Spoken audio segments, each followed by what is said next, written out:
और ये very interesting है और बहुत मजे का क्वेश्चन है कि अ कंपनी वाज पेनलाइज्ड, एक कंपनी है वाज पेनलाइज्ड, पेनलाइज का मतलब है उस पर जुर्माना हो गया बाय द गवर्नमेंट, ठीक है, हुकूमत ने उसके ऊपर जुर्माना किया। क्यों जी? फॉर लो क्वालिटी प्रोडक्शन, मतलब जो भी वो चीज़, जो भी प्रोडक्ट वो तैयार कर रहे हैं उसकी क्वालिटी क्या थी, लो थी, इस बेस पर हुकूमत ने जुर्माना कर दिया इस कंपनी पर।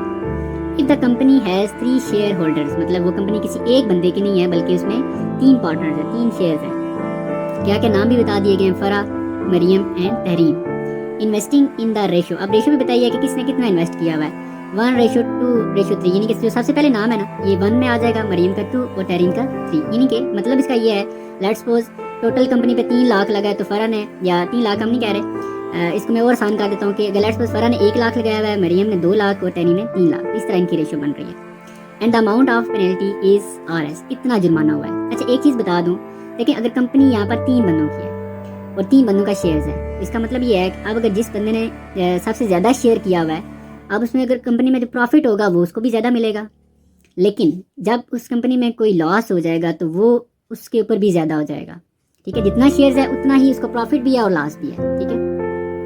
Find the amount of penalty paid by each of 3 share holder. देखें इन सिंपल वर्ड, क्वेश्चन को मैं बिल्कुल सिंपल कर देता हूँ कि कंपनी है उसके ऊपर जुर्माना हुआ है, इतना जुर्माना हो गया, 3 बंदे हैं जी टोटल उस कंपनी के जो ओनर्स हैं।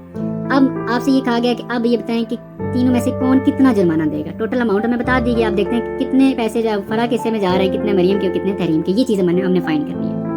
तो यहाँ पर हम सबसे पहले मेंशन कर लेते हैं जी कि टोटल जुर्माना कितना पड़ा।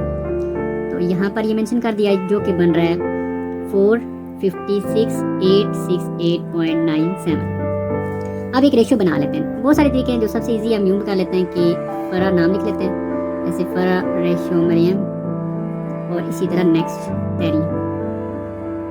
अब इसका जो है वो 1 है और ये 2 है और ये 3 है। ऐसे क्वेश्चन में क्या किया जाता है, पहले टोटल जो है ना वो सम ऑफ रेशो निकाली जाती है, तो इसको हम लिखते हैं जी sum of ratio is equal to, तीनों को आपस में ऐड कर देना है, 1 + 2 + 3 जो कि बन रहा है 6। अब आप तीनों का अलग अलग जो है ना वो शेयर्स देखें, तो आपने सबसे पहले यहाँ पर क्या लिखना है जी, शेयर ऑफ फरा, इसके लिए क्या करना है 1/6 मल्टीप्लाई टोटल जो जुर्माना हुआ था, ये मैं आपको गाइड करता हूँ, ठीक है। इसका ये होता है कि अब देखिए इसका क्योंकि 1 था ना, इसलिए 1 डिवाइड बाई ये टोटल जो भी बन रहा है और इससे इसको अब आपने इस वैल्यू को क्योंकि 1 से मल्टीप्लाई करेंगे तो यही वैल्यू आ जाएगी, इसलिए आप डायरेक्ट 6 से इसको क्या कर दें, डिवाइड कर दें। जब आप डिवाइड करेंगे तो ये 76,144.8, तो यानी कि 76,000 समथिंग इतना जो है ना जुर्माना जो है वो इस फरा के हिस्से में आएगा, ठीक हो गया जी। अब नेक्स्ट शेयर देखते हैं, शेयर ऑफ मरियम। अब इसमें आपकी 2 मेथड है, देखिए एक तो तरीका ये है कि आप 2/6 फिर मल्टीप्लाई ये वैल्यू कर देंगे। अब देखें 2/6 मल्टीप्लाई ये वैल्यू, अब चूंकि ये वैल्यू जब 6 से डिवाइड होगी तो यही वैल्यू आएगी, इसलिए हम डायरेक्ट इसी वैल्यू को 2 से मल्टीप्लाई कर लेते हैं। एक मेथड ये है, ठीक है, मैं दोनों से आपको सॉल्व करवा दूंगा। तो पहले हम फर्स्ट देख लेते हैं, इस वैल्यू को आपने डायरेक्ट जस्ट 2 से मल्टीप्लाई कर देना है, क्योंकि मरियम के जो इससे थे वो 2 हैं, 2 मल्टीप्लाई ये वाली वैल्यू आ जाएगी 76,144.82। मतलब क्या हुआ जी, देखें टोटल जो अमाउंट है ना उसका एक हिस्सा यानी कि जो बन रहा है वो फरा ने कर दिया, अब इसका डबल, क्योंकि इसका डबल शेयर है तो इसी अमाउंट का डबल उसके मरियम खाते में चला जाएगा, तो ये टोटल बन रहा है मल्टीप्लाई जब दोनों को करेंगे तो 152289.65, ठीक है। आप देखिएगा मैं कंप्लीट करके आप सेकंड मेथड भी आपको बताऊंगा। अब नेक्स्ट आ जाता है जी शेयर ऑफ तहरीम, वो कितना बनेगा, आप अगेन क्या करेंगे इसी वैल्यू को, वैसे दूसरा मेथड ये है कि आप अब 3/6 मल्टीप्लाई ये वैल्यू करेंगे, 3/6 मल्टीप्लाई, देखें ये सिर्फ नई चीज़ क्या आएगी 3, इसलिए हम इस वैल्यू को जब 6 से डिवाइड करते हैं तो यही आ जाता है, जस्ट 3 रह जाता है, तो फिर इसको डायरेक्टली हम 3 से मल्टीप्लाई कर लेते हैं, ऐसे 3 मल्टीप्लाई ये आ जाएगा 76,144.82। इन दोनों को जब आप मल्टीप्लाई करेंगे तो वो बन रहा है 22,8434.46 ऑलमोस्ट, तो ये अलग अलग जाइए फाइंड हो जाते हैं। अब जो इसी का सेकंड मेथड है मैं आपको जस्ट यहाँ पर गाइड कर देता हूँ कि ये कैसे सॉल्व करना है रफ। देखिए ये तो फर्स्ट तो एज इट इज है, सेकंड के लिए आप क्या कर सकते हैं, मैं यहाँ पर मेंशन कर देता हूँ सेकंड मेथड, ये जस्ट यहाँ से स्टार्ट होगा, बाकी सारा यहाँ तक वैसे ही है।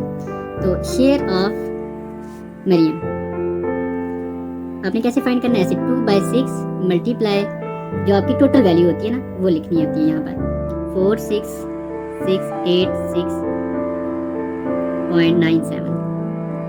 इसमें जब आप इसको मल्टीप्लाई करेंगे बल्कि आप यूँ देखें, पहले जब आप इसको डिवाइड कर लें, इससे डिवाइड करें इस वैल्यू को 6 से, 2 का एज इट इज रहने दें, तो ये वैल्यू इससे डिवाइड होकर क्या आएगी 76144.82। ठीक है जी। ये अब आप इसको 2 से मल्टीप्लाई कर दें, तो वही देखें जैसे मैंने डायरेक्टली सॉल्व किया था, 2 से क्या किया था मल्टीप्लाई कर दिया था, तो ये आपने डायरेक्ट कर दिया। इसी तरह फिर जब आप तहरीन का करेंगे तो वो आप 3/6 करके टोटल वैल्यू लिखेंगे, वो तब भी सॉल्व हो जाएगा। तो उम्मीद है कि आपको ये समझ आ गया होगा।